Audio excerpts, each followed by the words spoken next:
Click, there we go. All right, so when we left off, we were talking about decision making and how different things can change our thought processes and make us make irrational and illogical assumptions about things. We talked about all these different kind of traps that we sometimes fall into when we are thinking, I don't want to say incorrectly, but we aren't using the thought processes the correct way. We now need to move on to talk about language and how language develops, because that's part of our cognitive abilities as well. Now, we as human beings go very, very quickly from extremely basic non-speech to extremely complicated complete language skills in theoretically quite a short amount of time. Infants, which is Latin for without speech, have no ability to communicate outside of crying. And it's really, really, really, really annoying. Oh, God, I hate that. Oh, anyway. But as we begin to get older, we begin to develop more and more language skills. And the first language skills that get developed are basically just repeating sounds that they've heard to say it over and over again. Okay, so for example, infants, when they are beginning to learn how to speak, will go through what we call babbling.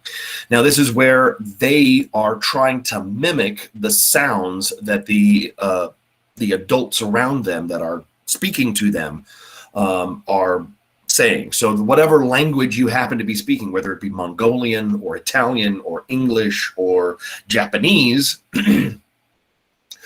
the child will begin to mimic the sounds of the language. Okay, and over time they will begin to develop more and more control over their vocal cords, their mouth, their lips, their tongue, and be able to form the words slowly over time. By about 10 months, the baby's babbling has begun to adapt itself into single words.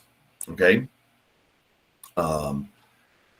If the child does not get exposed to a second language or a second style of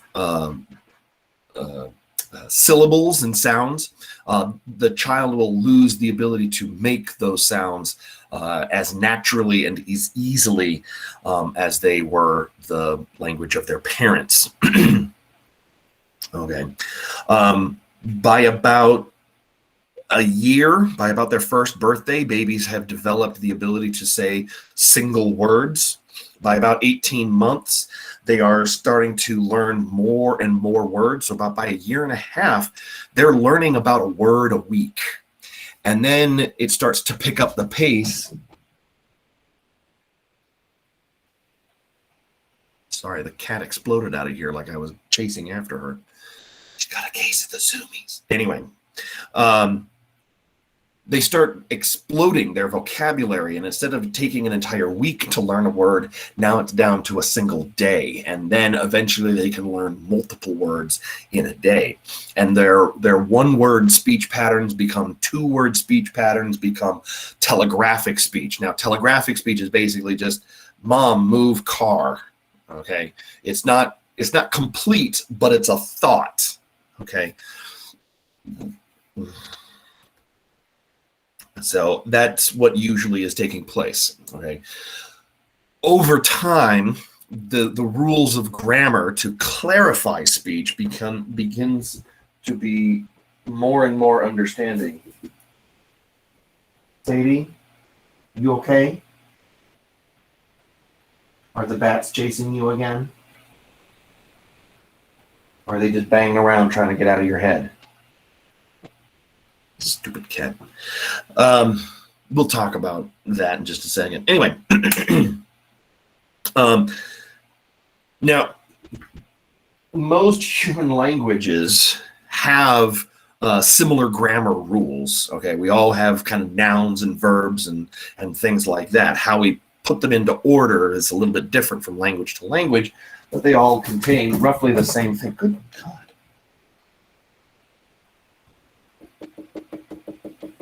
That's weird. Anyway. Linguist, or a person who studies language, Noam Chomsky, believes that we as human beings have an innate ability to absorb the rules of language. We talked about this when we talked about development. We talked about that language acquisition device. Well, the language acquisition device is about how the rules of grammar exist, and that makes sense to us kind of in a natural state, in a natural place.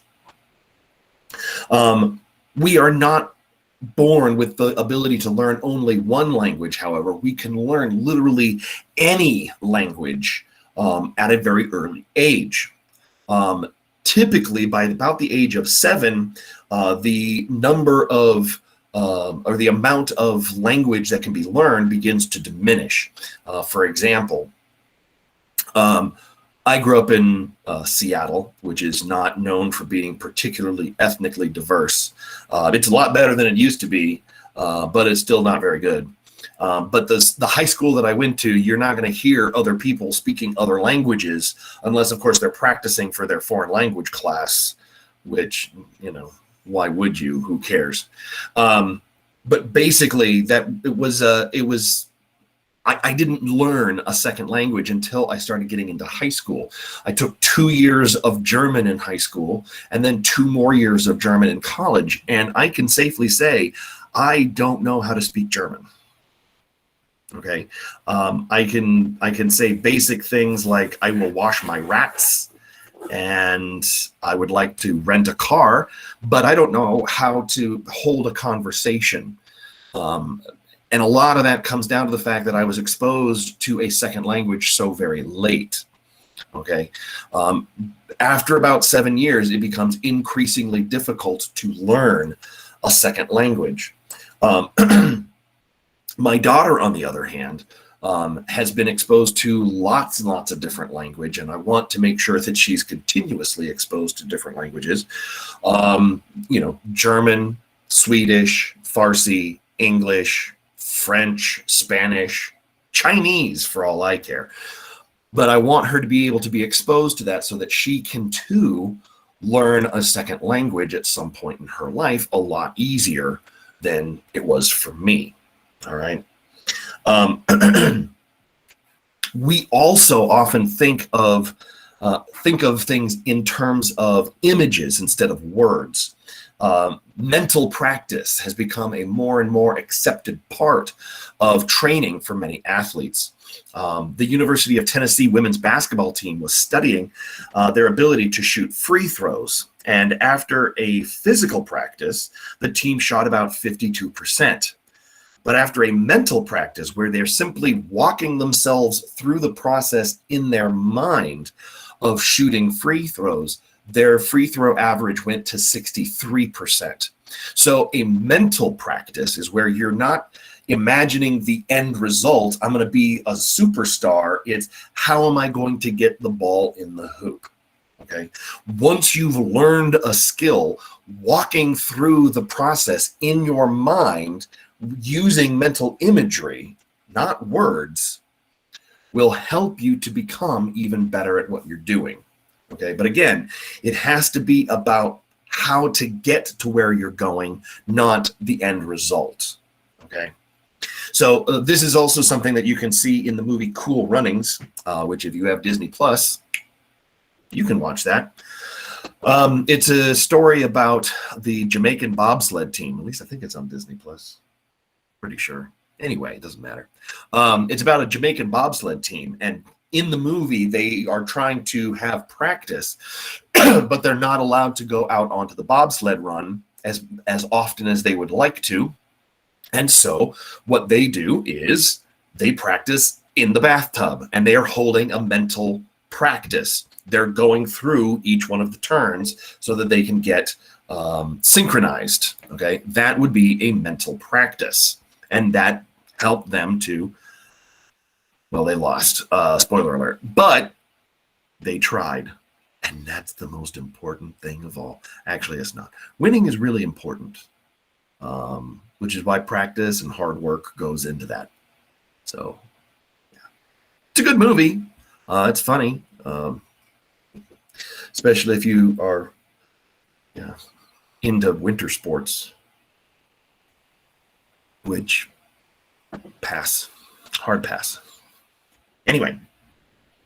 But during a mental practice, the players repeatedly imagine themselves making free throws under a variety of different situations, even, opponent team members trash talking them, or, super loud crowds or whatever. Walking themselves through the process helps to build the connection between the neurons that much stronger, which then allows for them to be that much more successful. Okay.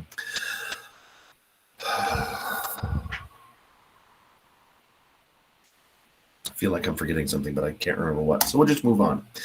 And that brings us to the last bit of cognition that we need to talk about, and that is animal thinking and language. Now, a lot of people believe that animals are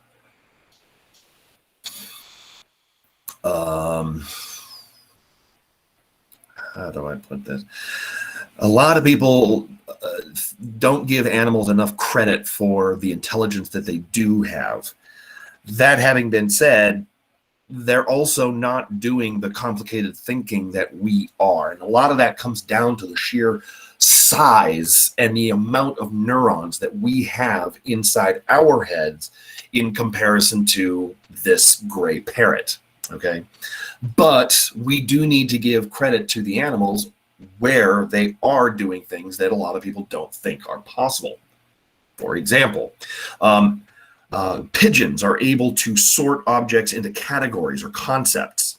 When presented with new, never-before-seen chairs, a pigeon was reliably able to peck the key that represents chairs. So they understand what a chair is, and they can look at something that they've never seen before that's a chair and go, oh, that's like the rest of these things, that is a chair. Okay, so categorizing things is really not as difficult as we sometimes think that it is, because of the fact that if a pigeon can do it, you can do it. Okay, a pigeon has a brain the size of a peanut, and it can categorize things. You can do that too. There has also been reports of other animals with particularly, I don't want to say special abilities, but have demonstrated abilities that a lot of people didn't think were possible. For example, a gray parrot named Alex was able to name and categorize objects as well as comprehend numbers up to 6. Okay, up to the number 6, the bird understood what 6 things were. 7 things, not so much, but 6 things, they got 6 things. Okay. He could add 2 small clusters of objects and announce the sum. So he was able to do simple addition. He could also indicate which of the 2 numbers that he was presented with was larger than the other.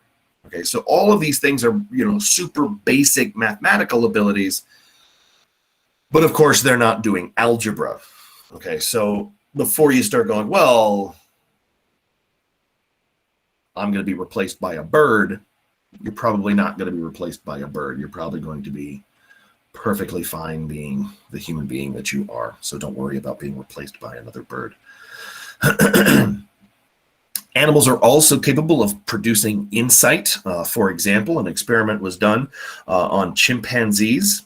In this experiment, the chimpanzee was put into a cage and given a small stick, like a short stick.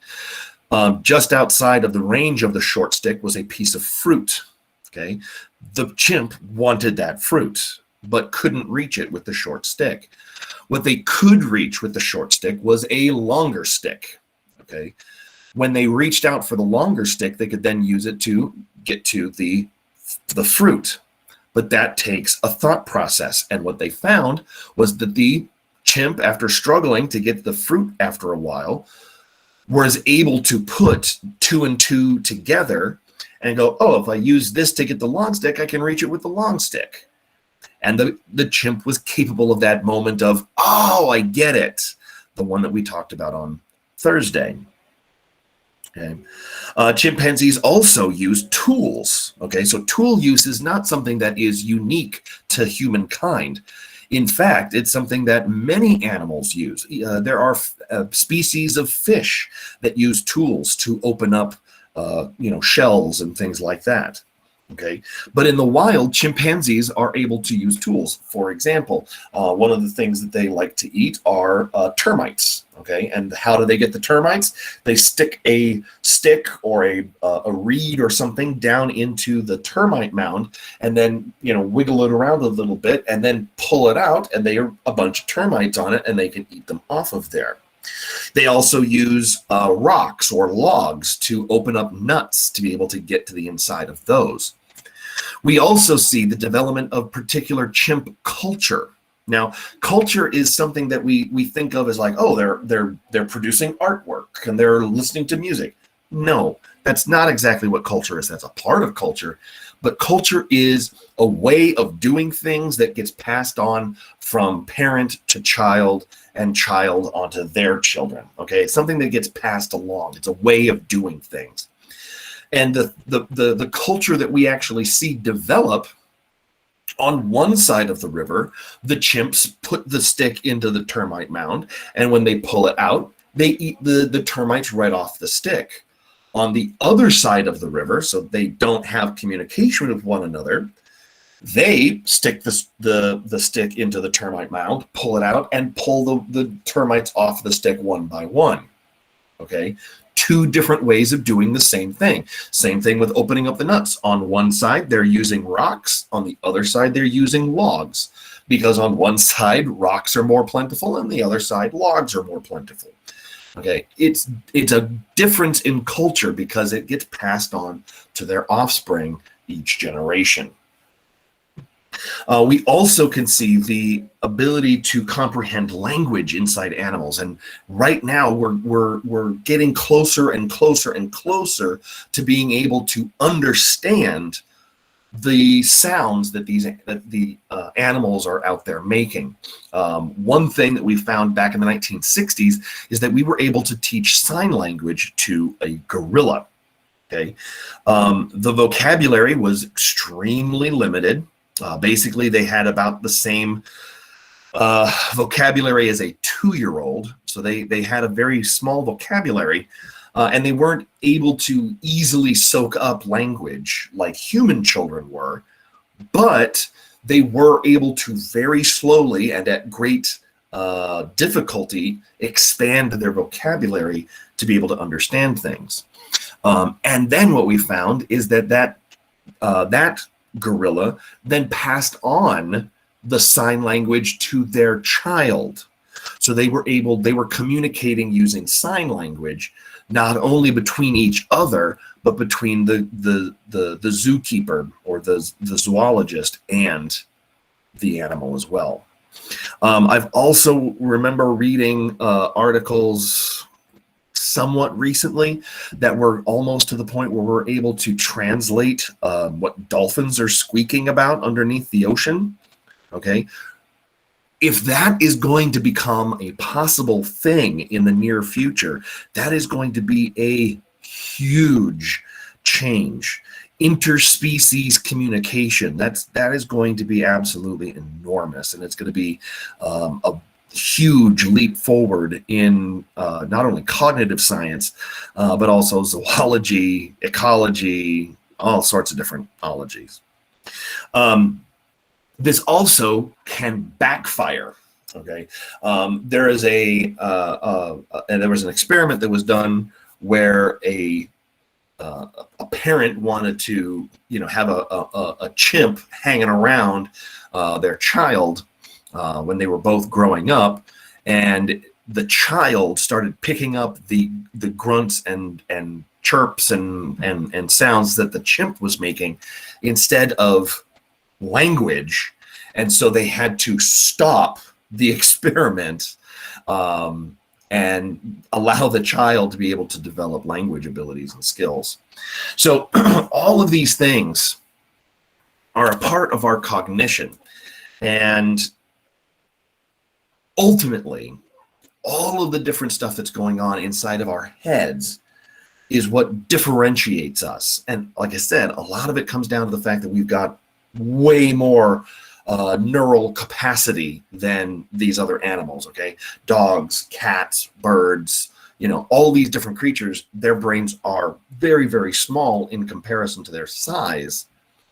We have a lot more thought processing power than they do. But that doesn't necessarily mean that they are, dumber than we are, because they can do a lot of the same stuff that we can.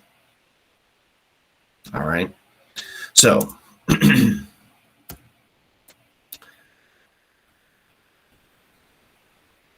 let me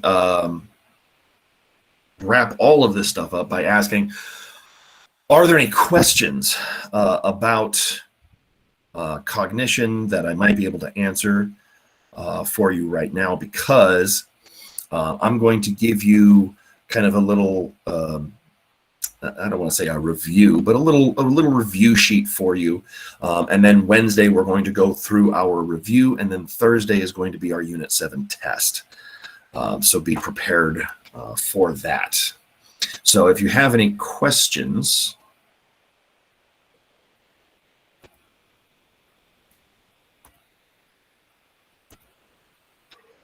While I get this set up.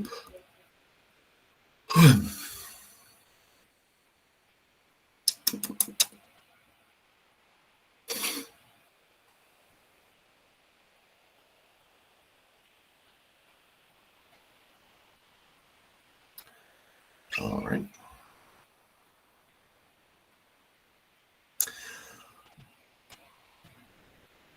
All right. If you don't have any questions,